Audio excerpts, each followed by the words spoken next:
자, 이번 시간은 여러분들 교재 174페이지 기본서 보도록 하죠. 174페이지. 이제 뭐가 나오죠? 시행자. 자, 지난 시간은 뭐만 살펴봤다?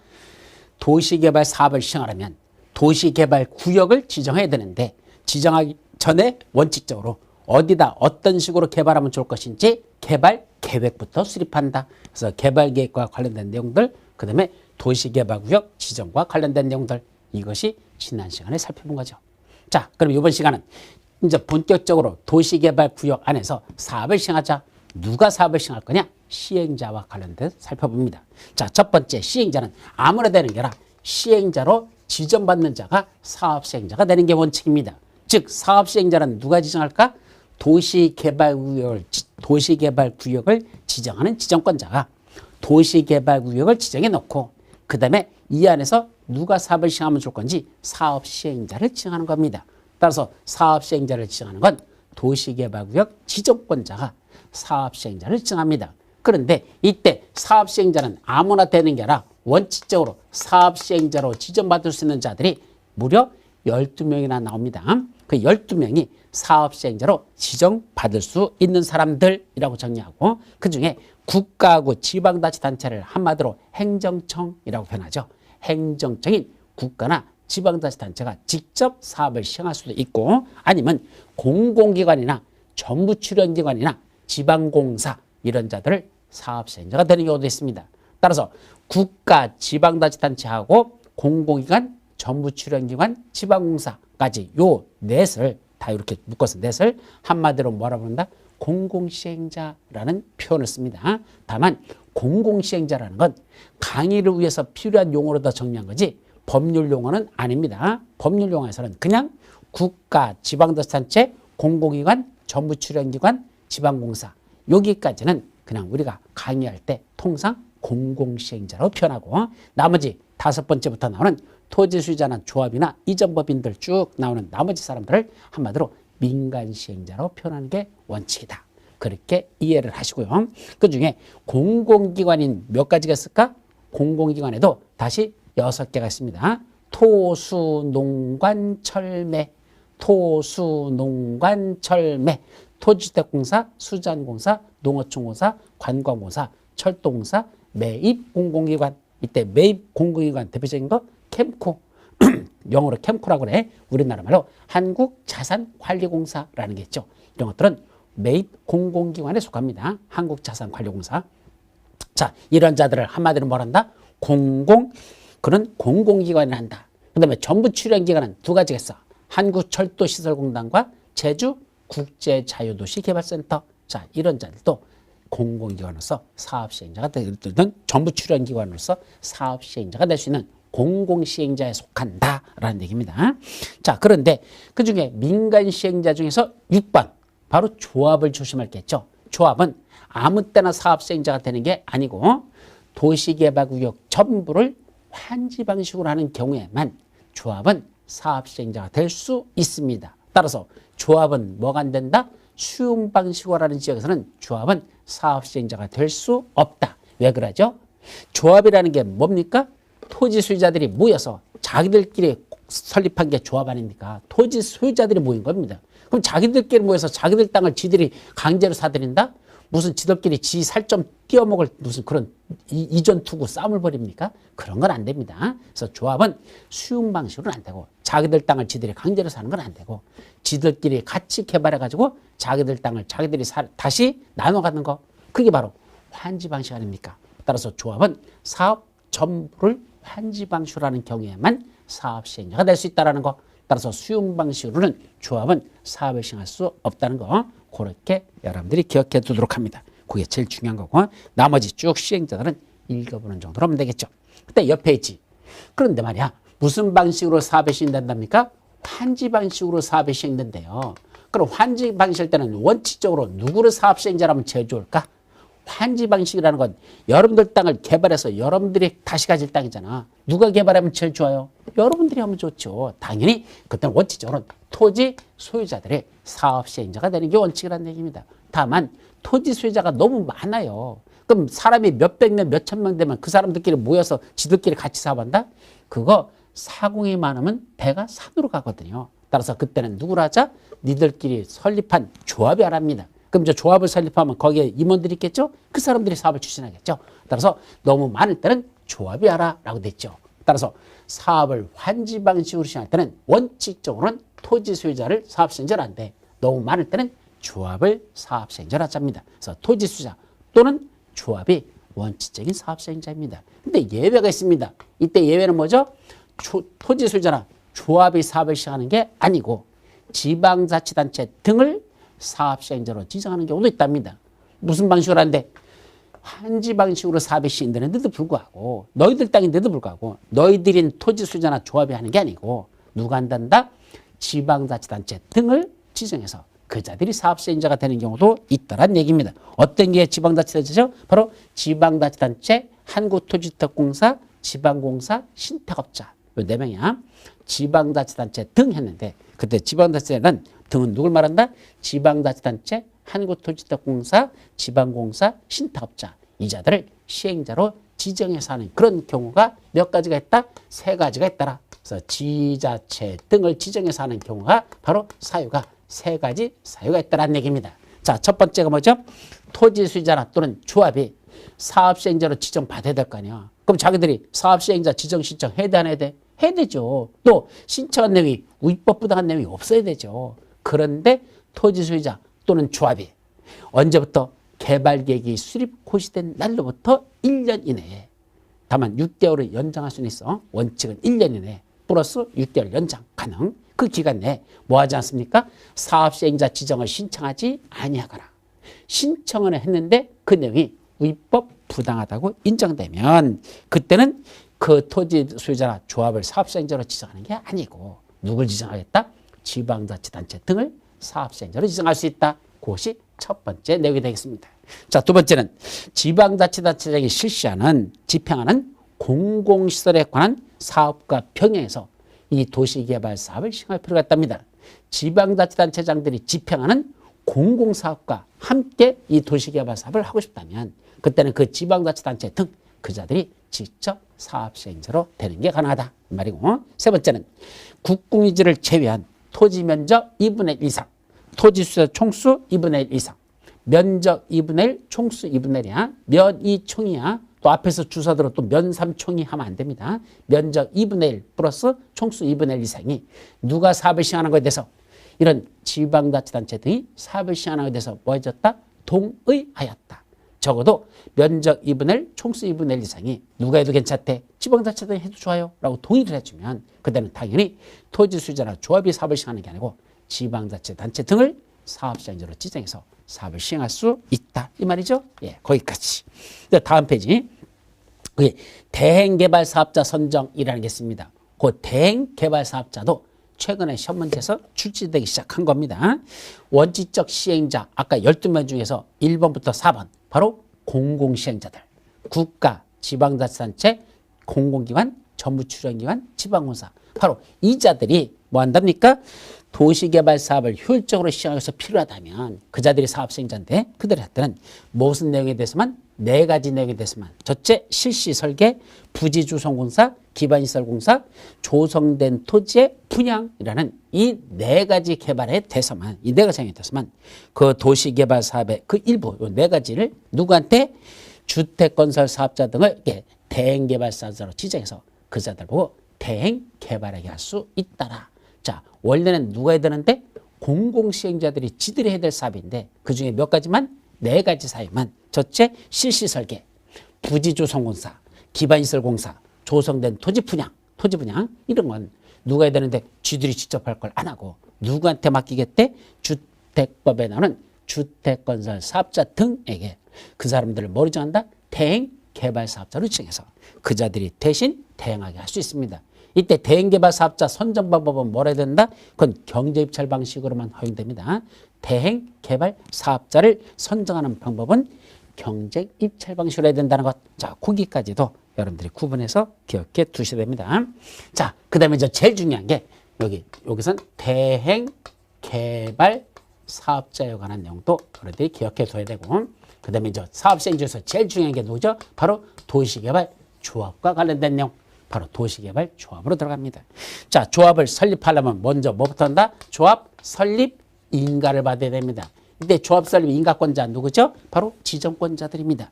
도시개발구역을 정한 지정권자들한테 조합 설립 인가를 받아야 된다라는 거. 그때 인가를 받으려면 몇 명이 필요하죠? 토지 소유자 7명 이상이 정관을 작성해서 지정권자한테 조합 설립 인가 신청이 들어갑니다. 그때 토지 소유자 몇 명이 필요하다? 7명 이상이 필요하다는 것. 자, 그것도 기억하고. 그때 인가받은 내용을 변경하려면 역시 뭐 받는다? 변경 인가를 받아야 되는데 다만 경면 변경이 있어요. 어떤 게 있죠? 첫째, 주된 사무소 소재지를 변경하는 거 또는 공고 방법을 변경하는 거 이런 것들 두 가지는 경면 변경으로서 이거는 변경 인가 받는 게 아니라 변경 신고만으로 할 수 있습니다. 신고해야 한다. 자, 이때 도시개발조합을 설립하려면 그 안에는 토지 소유자들의 일정한 동의를 받아서 그 동의서를 첨부해서 조합 설립 인가 신청이 들어옵니다. 이때 얼마큼 동의가 필요할까? 면삼총이 면적 3분의 2 이상에 해당하는 토지 소유자와 토지 소유자 총수 2분의 1 이상의 동의를 받아야 된다. 면적 3분의 2, 총수 2분의 1 이상의 동의를 받아서 그걸 첨부해서 조합 설립 인가를 받아라 이 말이죠. 그때 동의자 수를 산정하는 방법에서 그 밑에 박스 속에 있는 거죠. 거기까지 외우셔야 돼요. 첫째는 동의자 수 산정할 때 국구유지 면적을 포함한다, 제외한다. 포함한다는 거 국구유지 면적을 포함합니다. 다만 그건 그 옆 페이지 177페이지 위에 동그라미 4번하고 연결된다는 걸 조심합니다. 다시 말하면 국구유지를 포함해서 동의자 수를 산정하는데 처음부터 국구유지를 포함시키지는 않습니다. 일단은 사유대상 토지 면적무 갖고 전체 면적의 면삼총이가 성립되는지를 먼저 따집니다. 즉 국공유지를 빼고 사유대상 토지만 가지고 면적 3분의 2, 총수 2분의 1, 면삼총이가 되는지 그걸 먼저 따지라는 얘기입니다. 그래서 사유대상 토지 가지고 면삼총이 동의요건을 충족하면 국공유지 포함시킬 필요 없어요. 근데 그게 미달하면 그때는 국공유지 관리청에 동의서를 첨부해서 면삼총이라는 요건을 충족해라. 그렇게 두 가지를 1번과 4번을 같이 봐야 된다는 거. 그렇게 하고 두 번째, 토지 소유권을 여러 명이 공유하면 각각을 다 토지 소유자로 볼까요? 아닙니다. 대표 공유자 한 명만 토지 소유자로 봅니다. 하나의 토지를 여러 명이 공유하고 있다. 대표 공유자 한 명만 토지 소유자로 본다라는 얘기고 또 구분 구역 지정을 위해서 주민의 의견을 청취한 공람공고를 이후에 아까 주민들의 의견을 청취한 공람공고라는 게 지정 절차에서 제일 중요하다 그랬죠? 그때부터 사람들이 아 여기가 도시개발으로 되려고 하는구나 라는 걸 알고 그때부터 투기적인 행동들이 이제 표출되기 시작합니다. 그때부터 사람들이 가가지고 자기 땅 막 개발하고 하는 투기가 벌어진다 그랬었죠? 그걸 방지하기 위해서 그 주민들의 의견을 청취한 공람공고를 후에 그 구분 소유권을 한 필지 토지를 5필지로 나눠가지고 네 필지를 사람들한테 프리미엄 받고 팔아버립니다. 그게 투기죠. 그런 것들은 막아야 돼, 안 막아야 돼? 막아야 되죠. 따라서 주민들의 의견을 청취한 공람공고가 있은 이후에 구분 소유권을 분할해가지고 그 분할된 토지를 취득한 사람들, 이분들은 뭐 할까요? 토지 소유자 숫자에 포함시키지 않습니다. 따라서 공람공고일 전의 토지 소유자를 수를 기준으로 해서 하지 그 공람공고일 이후에 분할해서 취득한 사람은 토지 소유자 숫자에 포함시키지 않고 제외시킨다는 것, 그것도 기억합니다. 그리고 5번째 게 중요하죠.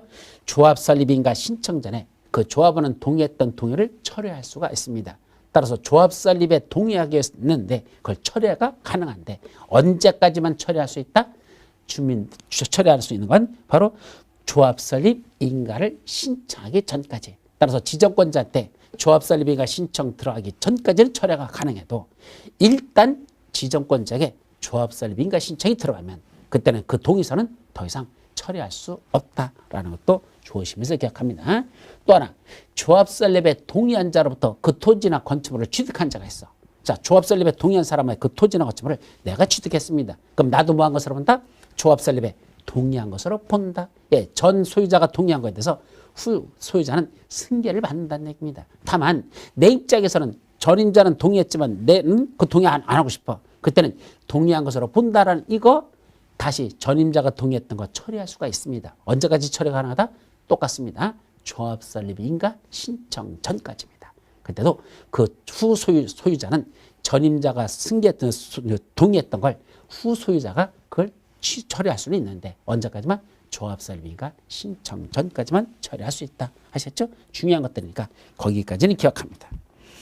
그 밑에 박스 속에 조합설립 동의요건 해가지고 그 밑에 그림들이 나오는데 그 그림 중에 조심할 거 보면 그 그림이 저번에 어떤 분이 질문을 하셨었는데 그래서 이걸 가만히 보면 어떤 식으로 그렸느냐면 이렇게 그려놨어요. 이렇게 놓고 하나 둘 셋 넷 이제 이걸 중 가운데가 어디를 가냐면 하나 둘 셋 가운데고 그다음에는 이쪽이 중심에서 두 개 이렇게 돼 있고 그다음에 이거는 하나만 이렇게 돼 있습니다.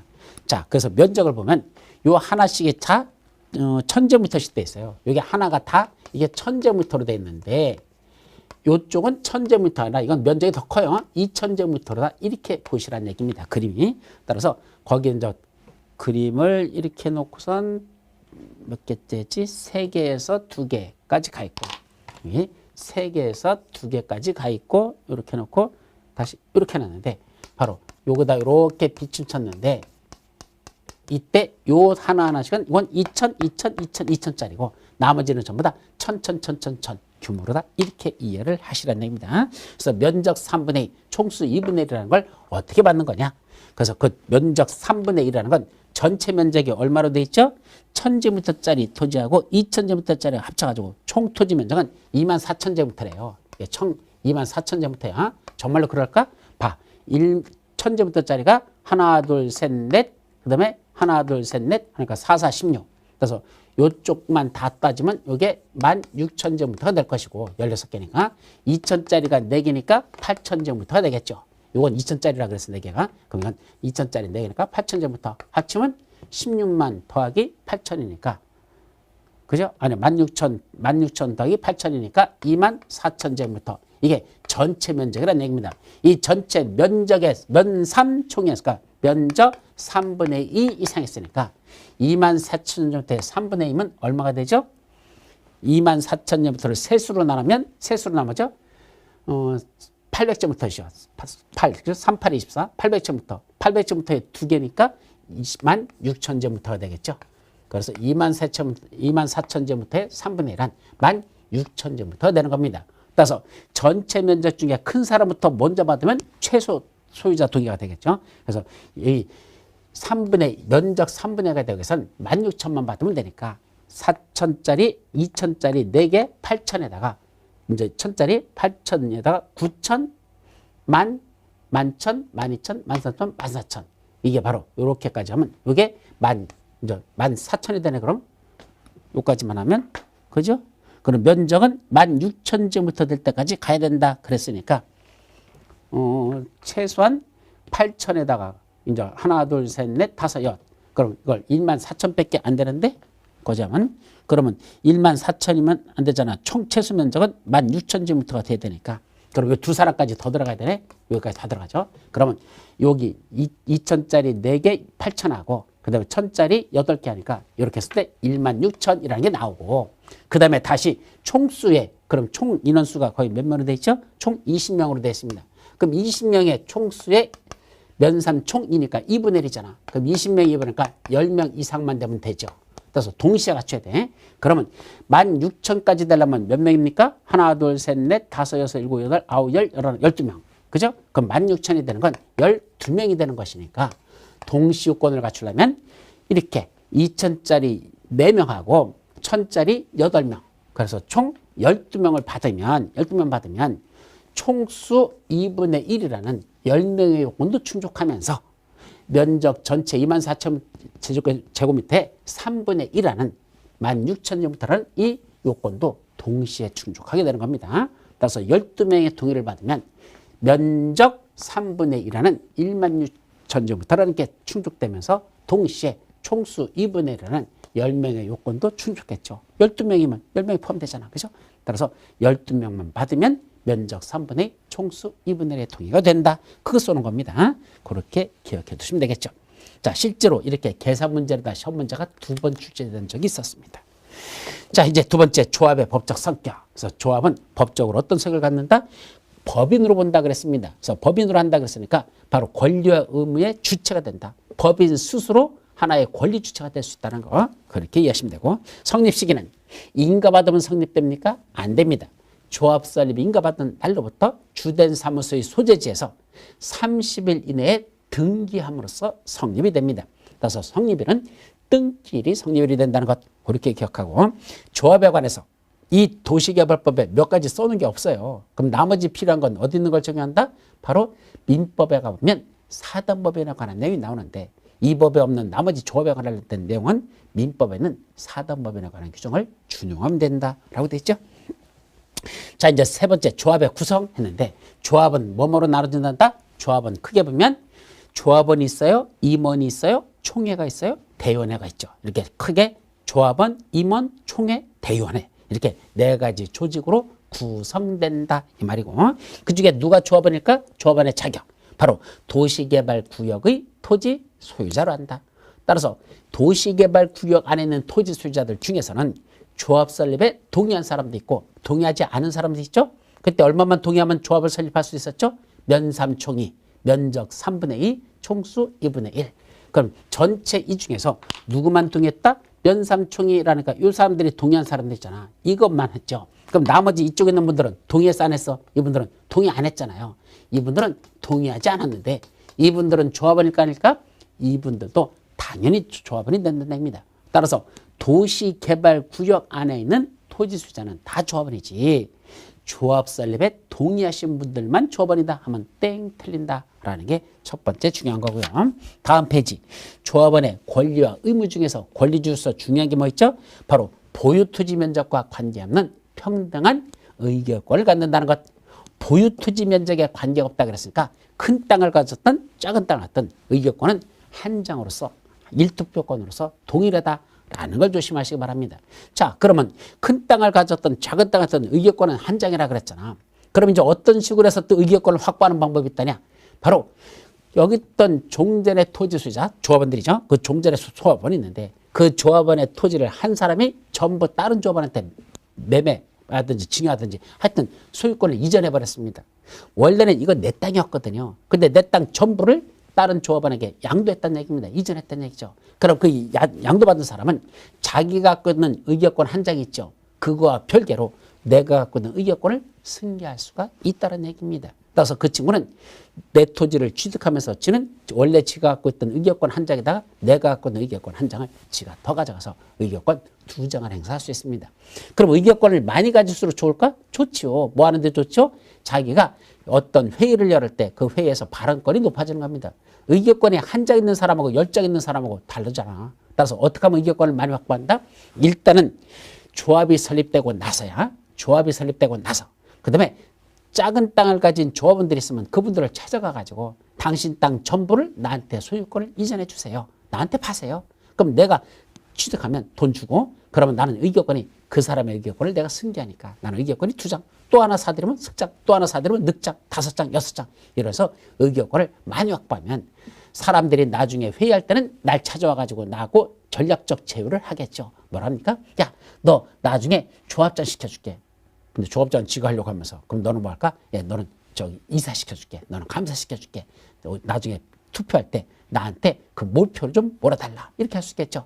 이런 식으로 전략적 제휴에 들어갈 수 있는 그런 권한이 세지는 것. 그것이 바로 예외적으로 가능하다는 거. 원칙은 보유 토지 면적에 관계없이 평등한 의결권을 갖는데, 그때 그 조합원의 토지 전부를 이전받은 사람은 그 사람은 원래 지가 갖고 있던 의결권 이외에 별도의 의결권을 추가로 행사할 수 있다는 거. 자, 그렇게 이해하시면 됩니다. 승계할 수 있죠. 자, 그 정도만 정리하시고, 그다음에 조합원의 경비부담이라는 게 나오죠. 조합원은 당연히 조합원으로서 조합비를 내야 되죠. 안 내면 연체료까지 부과합니다. 근데 연체료 했는데도 안 내면 그때는 어떡할까? 그 부가금과 연체료를 안 내면 그때는 강제징수 들어갈 수밖에 없습니다. 근데 문제는 조합은 행정조직이 아니기 때문에 강제징수권이 없습니다. 원래 행정처만 강제징수권을 주고 있거든요. 그럼 조합은 직접 강제징수 못하니까 누구한테 맡길까? 행정처한테 맡겨야 되겠죠. 바로 그 행정처가 누구다? 특도시장원수 구청장, 쫄따구들 특도시장원수 구청장한테 강제징수를 위탁합니다. 그러면 그 특도시장수 구청장이 지방세 체납처분 예에 따라서 지가 직접 강제 징수를 할 수 있습니다. 그럼 징수하면 그때 그 징수한 특도시장수 구청장에게 그에 대한 징수한 수수료를 지급해야 되는데 얼마를 준단다? 징수한 금액의 100분의 4에 해당하는 금액을 그 특도시군구에다가 지급하여야 합니다. 자, 여기까지가 이제 뭐죠? 조합원들과 관련된 건 이 정도. 이제 두 번째 누구? 임원이라는 거죠. 그래서 임원은 조합에는 임원을 두는데 누구 있죠? 조합장 1인과 이사 감사로 둡니다. 따라서 조합장은 항상 한 명만 두게 되어 있습니다. 복수 조합장은 허용되지 않습니다. 조합장 2명 안 됩니다. 그래서 조합장은 한 명만 두고 이사와 감사는 여러 명 둘 수도 있어요. 그래서 여러 명 둘 수 있어. 그건 정관에서 보통 정하는데 여러 명도 둘 수 있다. 이런 뜻이죠.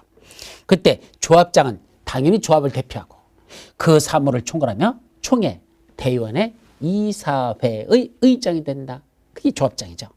반면에 이사감사들은 읽어보면 되고 감사의 대표 사유라는 게 나옵니다. 그것도 시험 문제 잘 나죠. 조합장 또는 이사의 자기를 위한 조합과의 계약이나 소송에 있어서는 감사가 조합을 대표한다.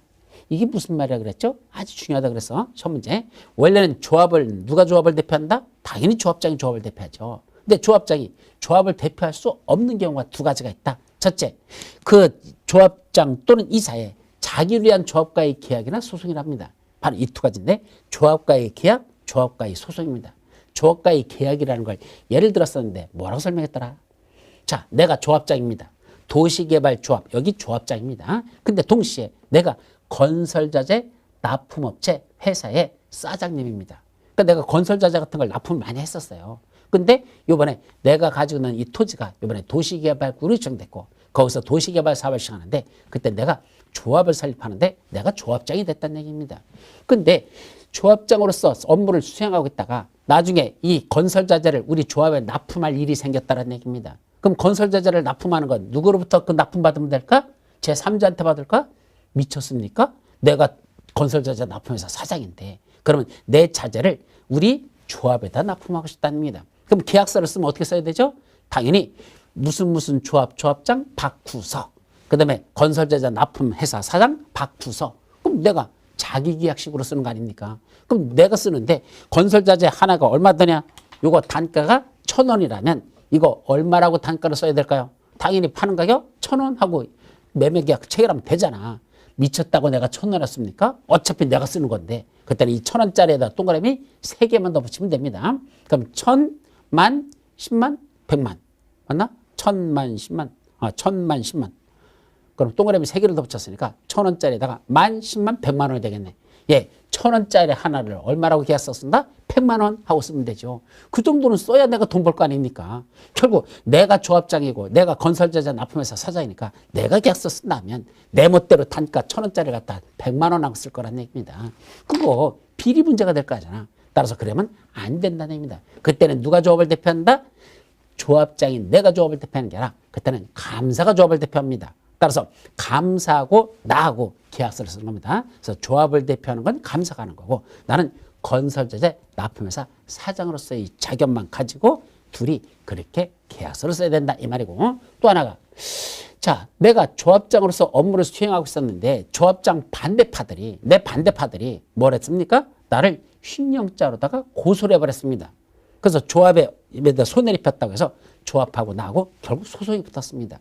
그럼 내 조합장의 업무정지 가처분 신청이 들어오거나 그래서 그거 해지해달라고 또는 내가 횡령죄에 들어갔으니까 그걸 처벌해달라고 소송이 붙어버리면 그때는 누가 조합을 대표할까? 조합장인 내가 대표하면 내가 소송의 당사자가 되네? 그죠? 내가 원고면서 동시에 피고가 된다고? 그건 안 된다는 얘기입니다. 그때는 조합을 대표하는 건 감사가 조합을 대표하는 거고 나는 그때는 조합을 대표할 수가 없게 되는 겁니다. 그게 바로 조합장 또는 이사의 자기를 위한 조합과의 계약이나 소송에서는 누가 조합을 대표한다? 조합장이 조합을 대표하는 게 아니라 감사가 조합을 대표한다는 것 중요한 거니까 꼭 기억해 두도록 합니다.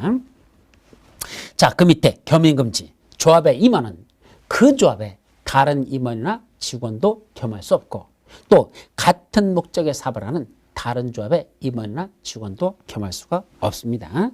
또 임원의 결격사유겠죠. 다음 같은 자들은 임원이 될 수 없다. 예, 조합원이 될 수 없는 게 아니야. 임원이 될 수 없다는 걸 조심하시기 바랍니다. 첫째, 그 피성년 후견인, 피한정 후견인 미성년자 임원이 될 수 없습니다. 파선 선고를 받은 자 땡 틀려버립니다. 파선 선고를 받은 자로서 복권되지 아니한 자 거기까지 들어가야 돼. 복권되지 아니한 자 임원이 될 수 없습니다. 세 번째, 금고 이상의 형을 선고받고 금고 이상이야. 금고형, 징역형, 그다음 무기징역, 유기징역, 사형 이렇게 들어가죠. 이때 금고 이상의 형을 선고받고 그 집행이 끝나거나 집행을 받지 아니하고로 확정된 후 아직 2년이 지나지 아니한 자 또는 그 형의 집행유예 기간 중에 있는 자들은 뭐가 될 수 없다? 임원이 될 수 없습니다.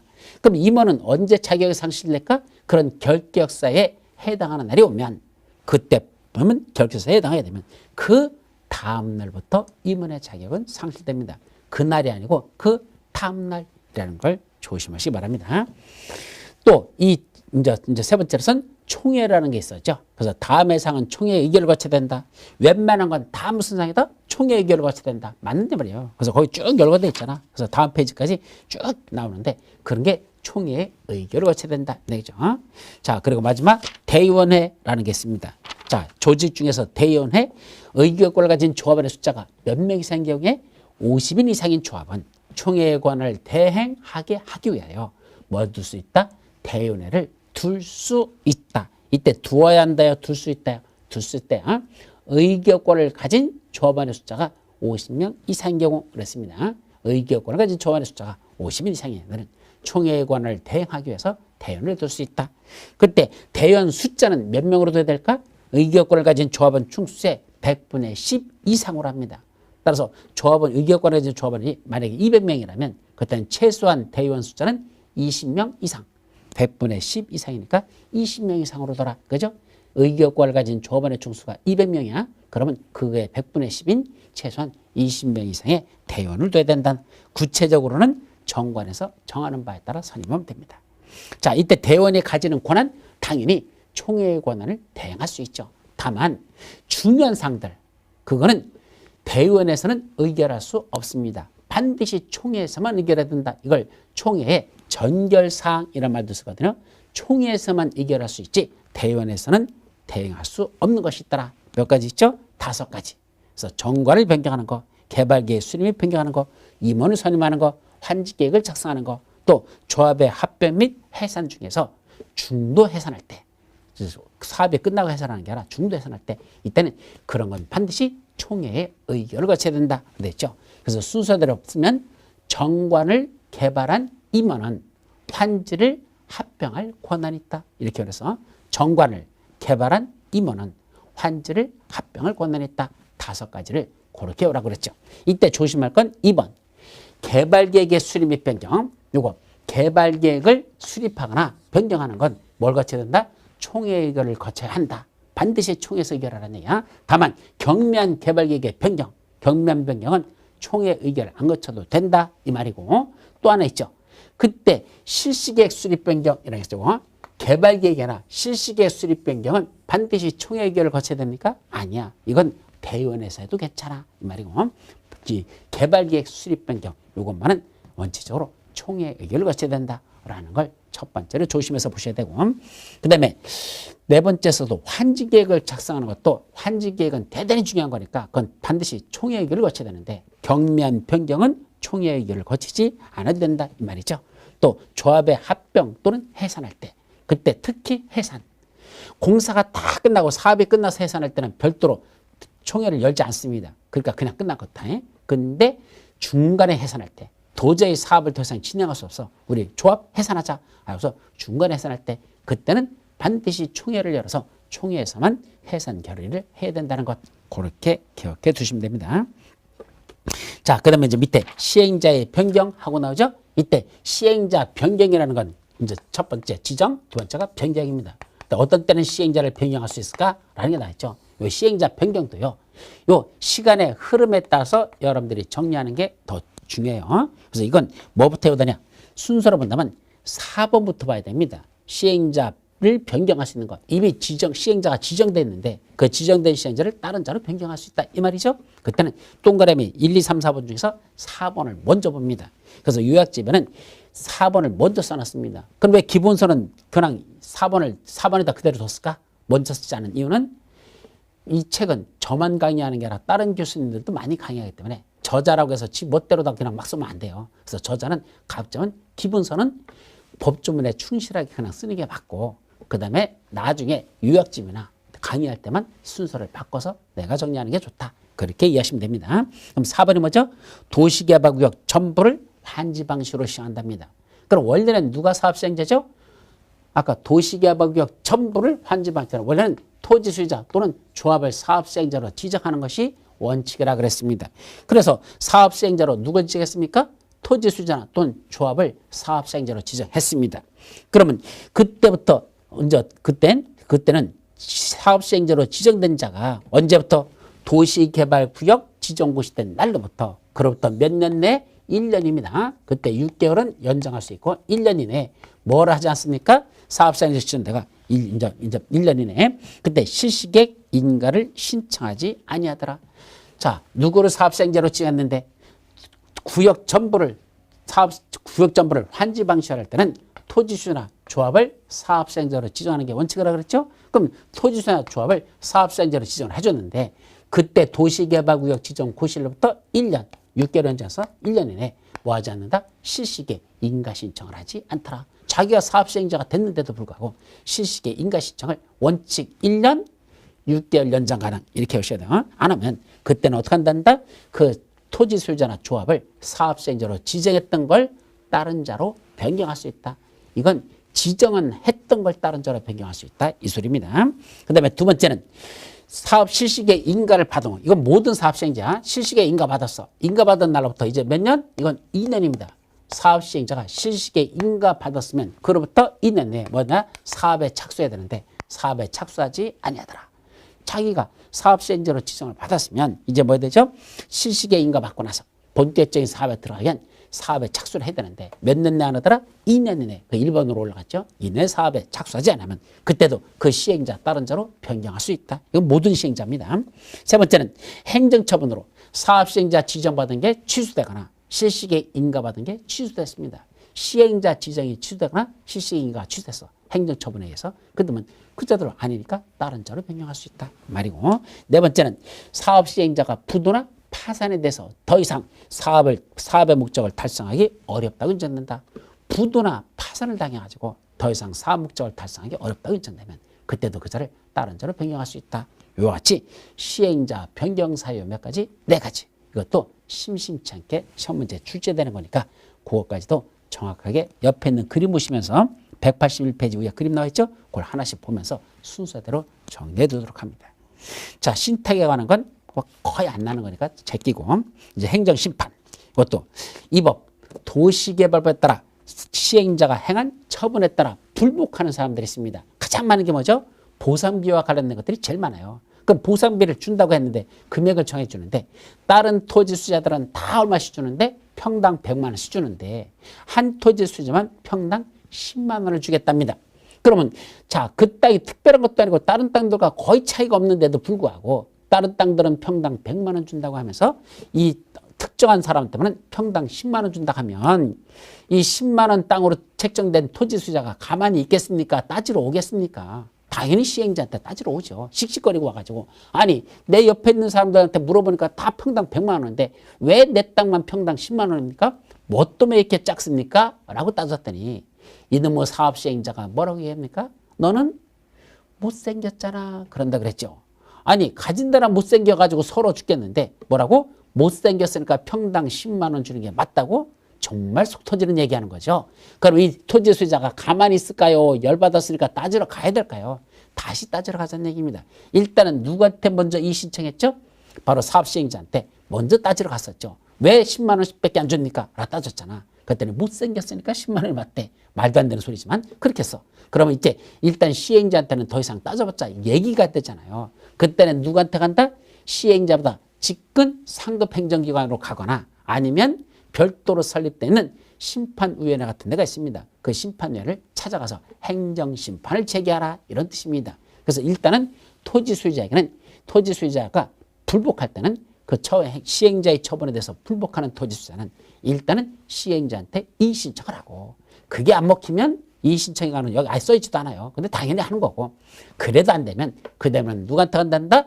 행정심판이라는 걸 집권상급기관이나 아니면 행정심판위원회에다가 행정심판을 청구하라 이 말입니다. 행정심판. 근데 문제는 행정청이 아닌 시행자가 한 처분에 대해서는 행정청은 국가하고 지방자치단체만 행정청이라고 했죠.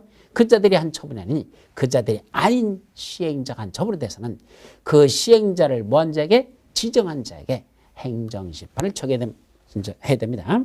그래서 그 행정청이 아닌 시행자가 한 처분에 대해서는 누구한테 행정심판을 제기한다? 그 시행자를 지정한 자에게 행정심판을 정해서 당신이 사업시행자로 지정한 저 사람이 나한테 이렇게 평당 10만 원 밖에 안 준다는데 이거 잘못된 거잖아요. 그러니까 당신이 저 사람을 사업시행자로 지정했으니까 당신이 이것 좀 다시 판단해 주세요 라고 행정심판을 제기해야 된다 이런 뜻입니다.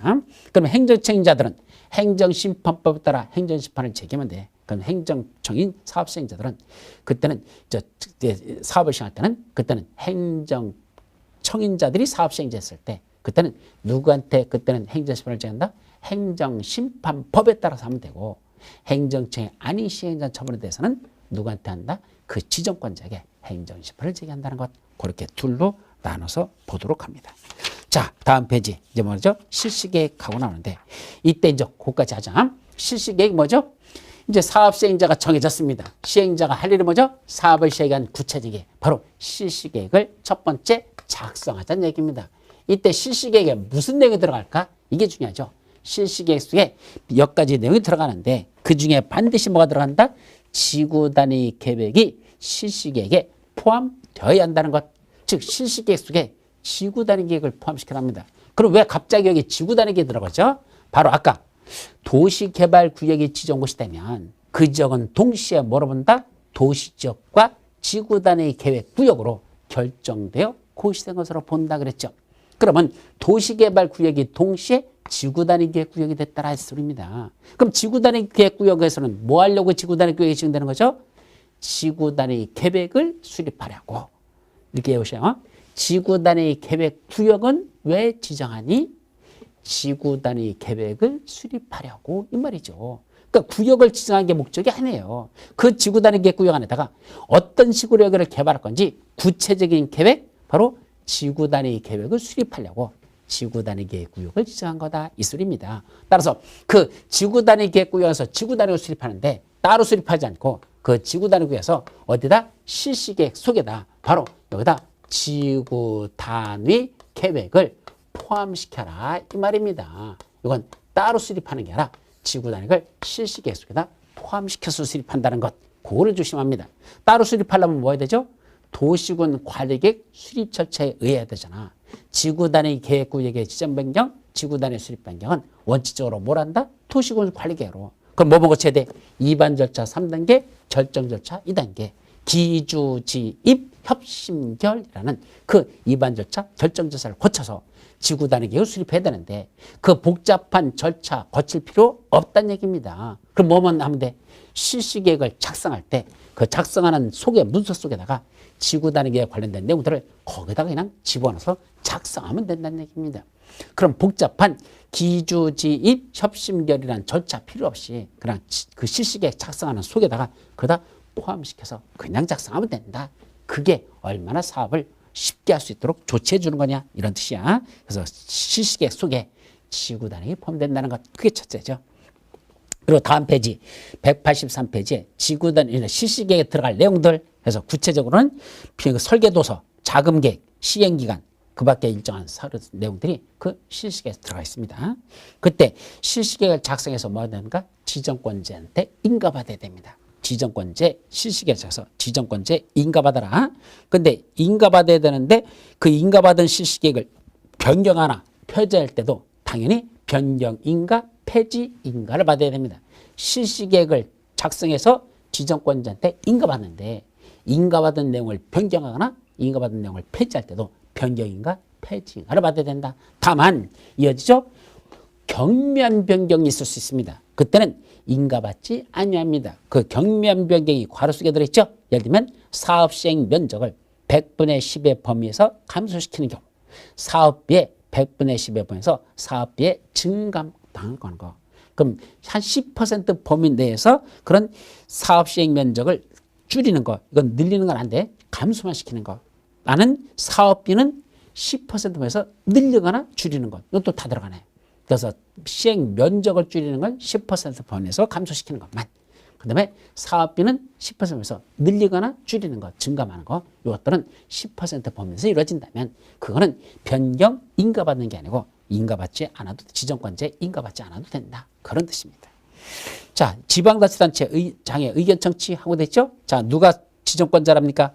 국토교통부의 지정권자일 때는 인가 내주기 전에 누구의 의견을 먼저 듣습니까? 시도사 또는 대도시장의 의견을 먼저 듣고, 인가권자가 바로 시도사 지정권자라면 그때는 그 시도사는 그때는 인가 내주기 전에 뭐 한다? 시장, 군수, 구청장의 의견을 들은 후에 실시계 인가 여부를 결정한다. 그런 뜻입니다. 자, 거기 정도만 하고 실시계획을 고시하면 어떤 효과가 있을까?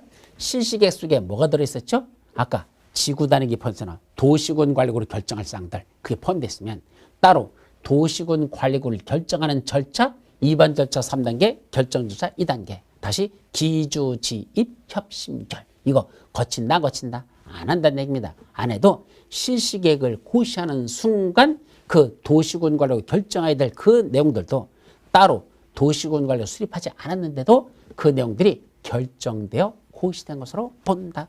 결국 실시계획을 고시하는 순간 그 속에 들어있는 도시군 관리계나 지구 단위로 결정할 사항들, 이것도 결정되어 고시된 걸로 본다. 이것이 첫 번째 내용입니다.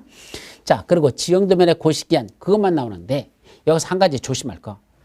이런 구체적인 실시계획 등 게 고시되잖아요. 그러면 어떤 효과 또 하나 있는지 아십니까?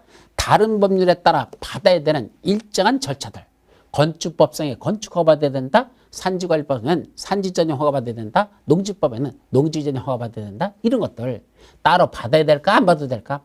안 받아도 된대요.